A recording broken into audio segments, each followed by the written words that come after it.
এই সাইকেলটা যেটা দেখতেছেন এটা হচ্ছে জিয়াদ ভাইয়ের সাইকেল। আর এই সাইকেলটা বিল্ড করতে আপনাদের 1 লাখ টাকার বেশি খরচ হয়েছে। আর এইখানে একটা সাইকেল দেখতে পাচ্ছেন, এটা হচ্ছে সরাসরি কিনতে পাওয়া যায় একটা সাইকেল, যে সাইকেলটার দাম হচ্ছে মাত্র 32 থেকে 33 হাজার টাকা। আর 32-33 হাজার টাকা হলে বর্তমানে আপনারা এই সাইকেলগুলো কিনতে পারবেন।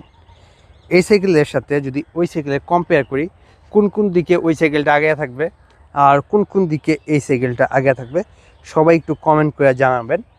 আর কমেন্টে একটু ডিটেলস বলার চেষ্টা করবেন কোন সাইকেলটা কোন কোন দিক থেকে ভালো। এই সাইকেলেও সবগুলো পার্টস সীমানোর ব্যবহার করা হয়েছে। এই সাইকেলেরও সবগুলো পার্টস সীমানো ব্যবহার করা হয়েছে। এই সাইকেলের টায়ার হিসেবে ব্যবহার করা হয়েছে সিএসটি টায়ার। এই সাইকেলের টায়ার হিসেবে ব্যবহার করা হয়েছে সিএসটি টায়ার। এই সাইকেলের ব্রেক সেট হিসেবে ব্যবহার করছে শিমানো ডিওরের ব্রেক সেট। আর এই সাইকেলের ব্রেক সেট হিসেবে ব্যবহার করছে শিমানো MT200 যে ব্রেক সেটটা আছে। এই সাইকেলের ক্র্যাঙ্ক সেট হচ্ছে শিমানো ডিওরের ক্র্যাঙ্ক সেট। এই সাইকেলে ব্যবহার করেছে শিমানোর একটা ক্র্যাঙ্ক সেট FCTY 301 মডেলের একটা ক্র্যাঙ্ক সেট।